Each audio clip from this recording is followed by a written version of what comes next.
Before I start this video today, I just want to give a brief word from my sponsor, Vikings War of Clans. Did you know DNA studies claim that 1 out of 30 people are direct descendants of Viking warriors? Since there are about 560,000 subscribers on this channel, that means that there are at least 18,666 among us. So in the name of Odin, I urge you to join me and 20 million Vikings in the most epic battle of the month on your phone. Awaken the Viking within. To start playing Vikings with me, use the links in the description down below to get 200 gold, an initial protection shield, and your place in Valhalla. My name on there is TheGamerFromMars, and I'll be waiting.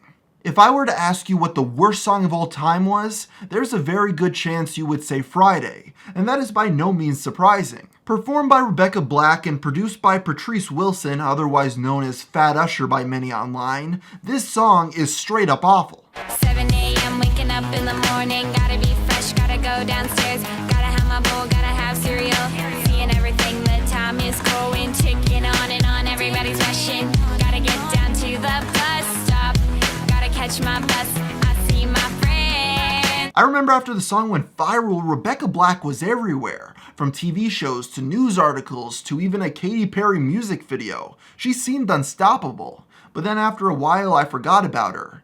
That is until last week when I heard somebody playing the song, and then it dawned on me.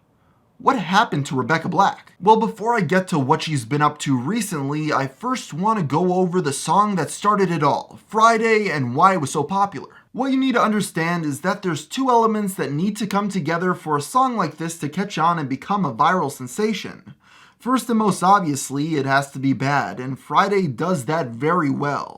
The singing is done in this nasally monotone way that you can't help but mock, and the lyrics are about as deep as a kiddie pool. The second part to having a so bad it's good song is a bit more difficult, however, which is that the music has to get stuck in the viewer's head. There's a new terrible amateur music video uploaded to YouTube every hour, but very rarely are any of them close to as catchy as Friday by Rebecca Black. Another part of the equation that made many irritated by Rebecca over other crappy pop songs was that they saw her as a prime example of a rich girl whose daddy was trying to pay for her to become a pop star. Whether you think it's a valid criticism or not, I recall a lot of the more malicious attacks directed at her were based off of this rather than they didn't like her song. I even saw some people complain that there should be a redistribution of wealth because rich people have too much money if they're spending it on stuff like this. Who would have thought a song about the last day of the work week would bring up talks about communism?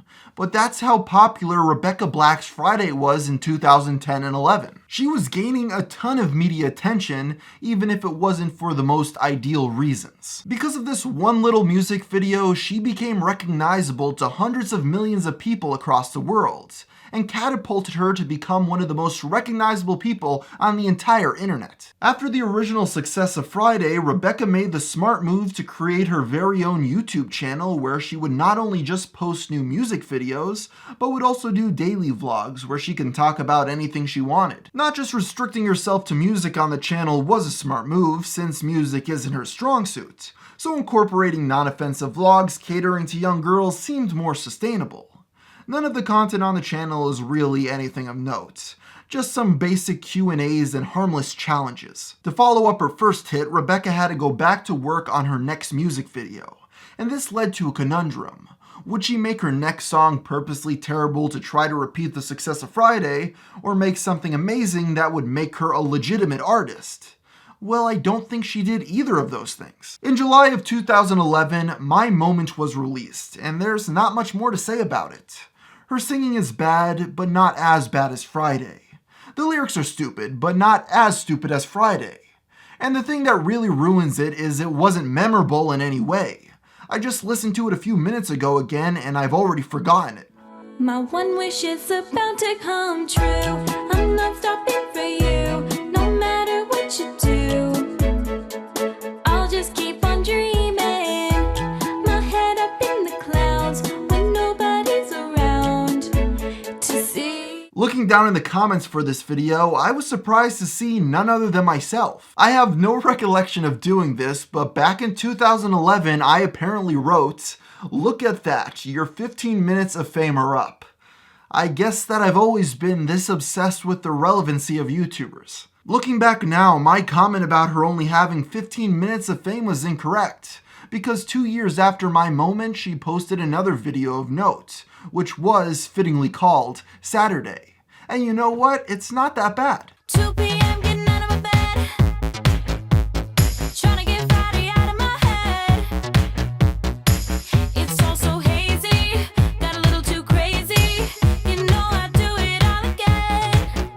Within those 2 years, there has been a major improvement in her voice because I assume she got a lot of singing lessons.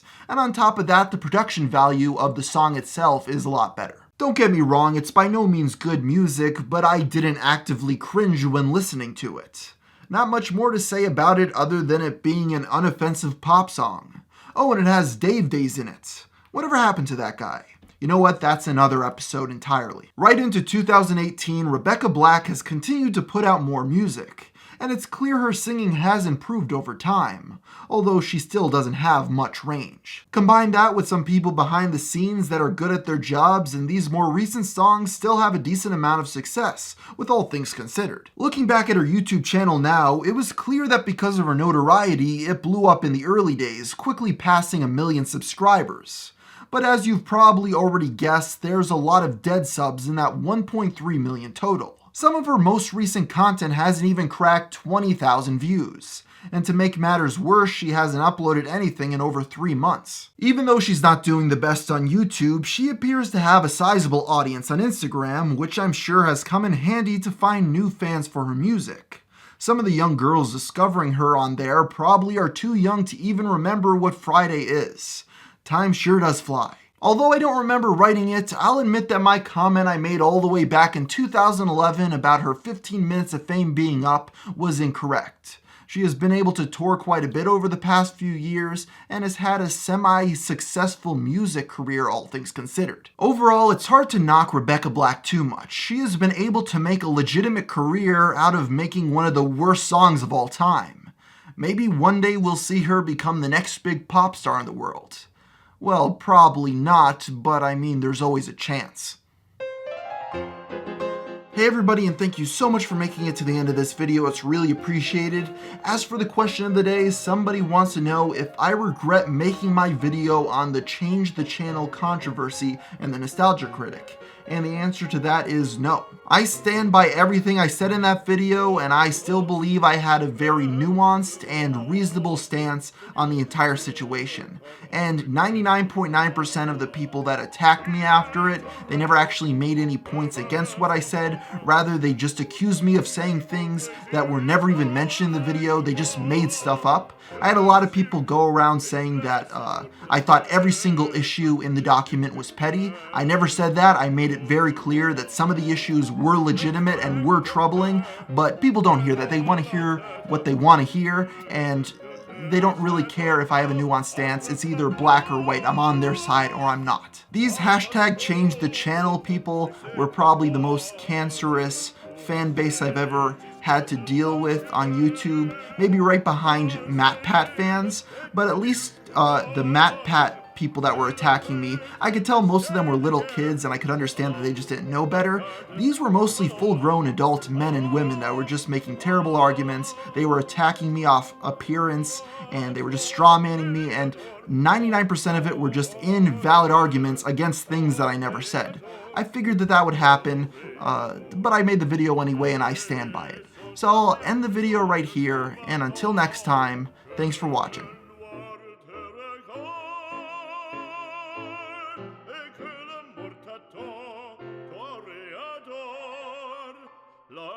L'amor t'ha